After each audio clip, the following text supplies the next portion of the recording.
Welcome to Gold Derby. I'm senior editor Denton Davidson here with Angela Pagan, who we saw go home in ninth place on Next Level Chef last night.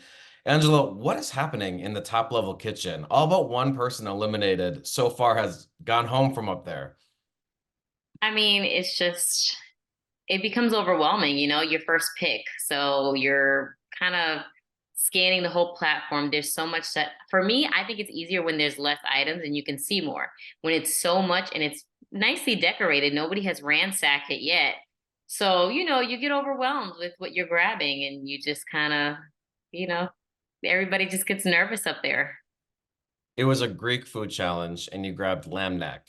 Mhm. That's maybe not the best grab that you would have hoped for on the top level. What was going through your head when you got back to your station and you had these ingredients? So I think I had a pretty decent grab, but I just didn't know all the silver skin and sinew and like tough gristle that was on a lamb neck. I'm thinking lamb, Greek. Okay, this is good, but I've never worked with a lamb neck before. So I'm thinking it's going to be maybe a little tender. I'm not really sure. And then when I saw all that silver skin and all that, I don't even know what, I was just like, oh man, I really got to break this thing down because I didn't want it to be chewy. And it came down to the wire to when it came time to plate that dish. You ended up sort of throwing it up on the platform. This seems to happen to someone every week. You know it's coming. Why does it always come so close for someone? Why is it so hard to get up the plate on the platform on time?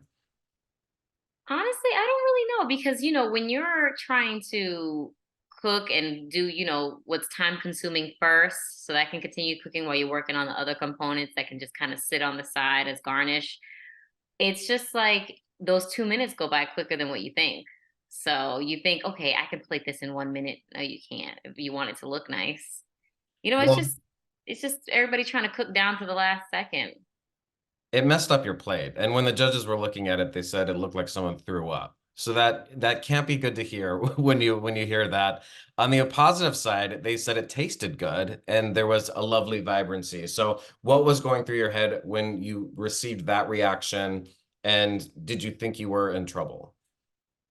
I mean, it's a competition. So like I mean the whole show, if you see, I show no expression, little to no emotion. Like it's not that I didn't care, it's just that's just how I am. But honestly, I take criticism very well. As long as I mean if it looked ugly, I've tasted some food that looked ugly and it tastes amazing. So as long as they didn't say it was nasty, I was okay. Well, once Gabby won for Team Ramsey, you knew it was Team Blais versus Team Arrington in the cook-off, and you were sent in with Christina. The challenge was rack a lamb, and it seemed like it was pretty close between the two of you. It kind of came down to the sides. I think they mentioned that they felt like you maybe had two concepts on one dish. How upset were you to go home at that point? I don't think I was more so upset. I was just more so disappointed on like some of the judging, because some of them didn't understand the potato. And I was like, well, it's not just a regular potato, it's a Greek spice potato. Like, you know what I mean? Like there was a couple things that, and then in my opinion, I thought her lamb was more under than mine. It was very pink. And then she cut it too soon because hers was bleeding out on the plate and nobody took notice to that. I see a lot of different things. I'm just like, okay, maybe, she it's a better plate. But in my opinion, to stay in Greece with a rack of lamb does not involve a pesto and a puree. That's French Italian.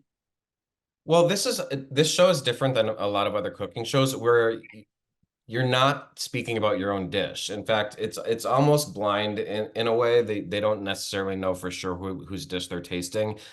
Can that be frustrating to not be able to explain your dish in any way? Like, is that difficult? No, because they're mentors, right? They're professional chefs. They should know what's going on that plate.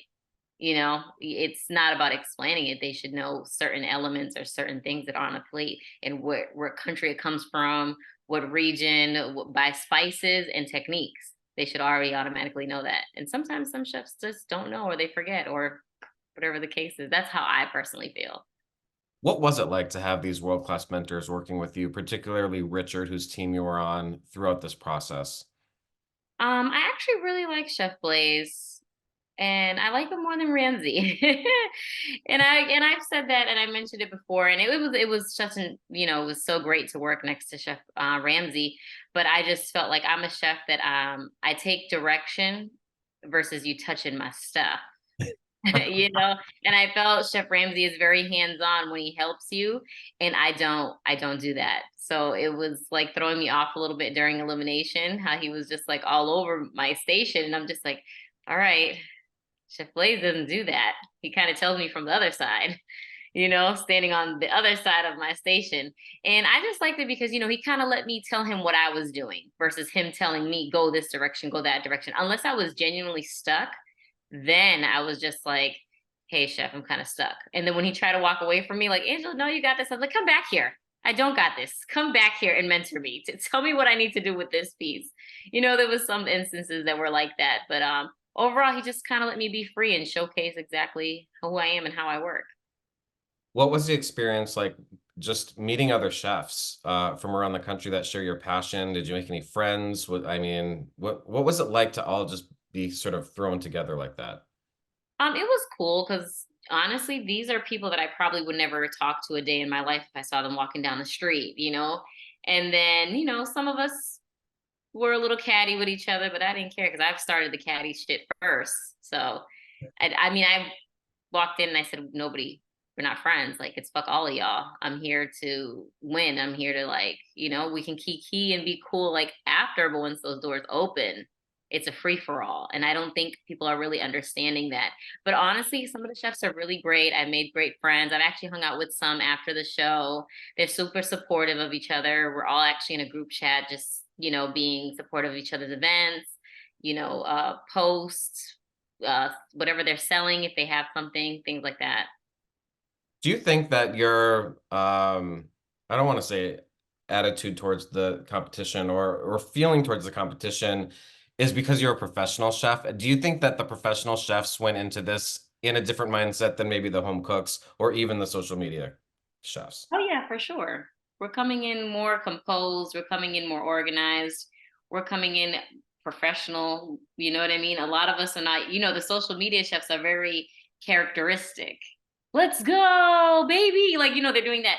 I don't do any of that. I feel like I smiled maybe a handful of times, because I'm there on a mission. I'm not here to like, I make great TV, but I'm still going to make sure I'm staying focused on what I came to do. And then home cooks, they're just so loving and so nice and very motherly and nurturing. You know what I mean? Besides Mata, because he's freakishly huge. But it's just things like that that you see the difference of everybody and how everybody works. And I'm just like, this is not your house. Like when you're at home being a home cook, it's just you and your camera and your cute, sweet personality, America's sweetheart. There's some monsters in this kitchen. And this is not your playground. So I see some of us were just like, oh, well, she's a little mean or she's this. And I'm just like, well, I mean, it's not your kitchen anymore. We're all trying to make this my kitchen, your kitchen. You know what I mean? We're all trying to dominate the kitchen. So it's not going to be, it's not going to be your friendly social media, character. And then it's not going to be your Betty Crocker homemaker, home cook personality. And then you have chefs that like crunch time, just serious. Your other elimination challenge, I don't know if Wendy was ready for you.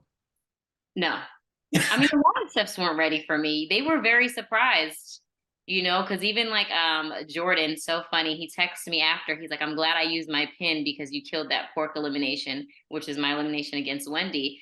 And then when I think Chef Gordon had asked him, did you think you could take Angela? He said, absolutely. No, you couldn't have. I would have ate you alive too. Like, you know what I mean? I'm not no joke.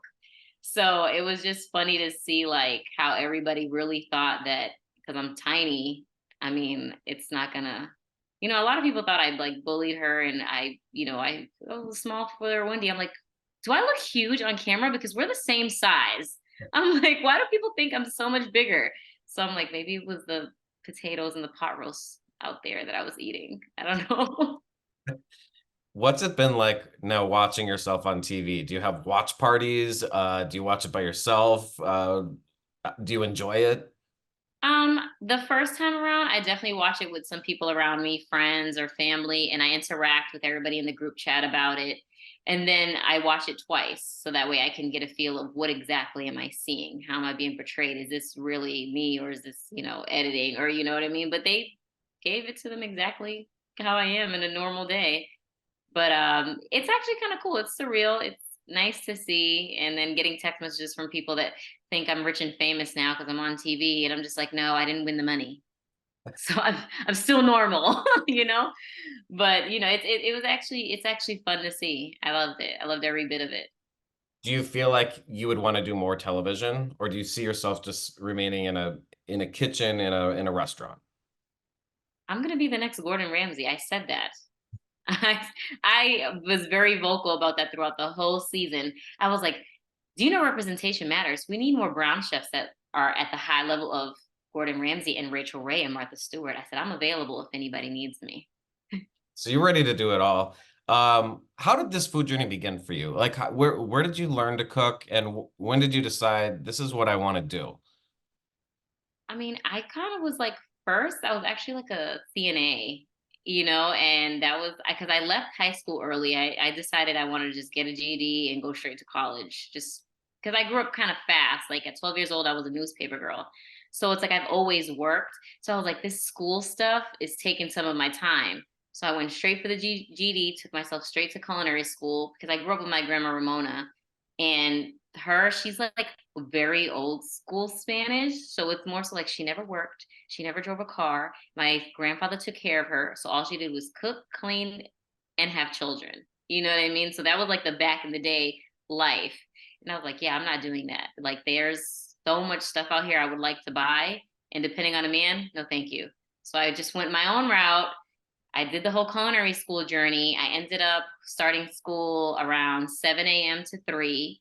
Then I made friends with bacon and pastry teachers. And I was like, hey, I don't want to pay another 50,000 to learn how to bake. I was like, but if I'm dedicated, would you let me sit for free in the back of your class? So after I'm done at 3, I went to the library of the school and I worked the library till 6:30. Then I did the 7 to 11 p.m. bakery and pastry class for free with Chef Yingwei. Awesome guy. So I dedicated over 2 years being in school from 7 to 11 p.m. Wow.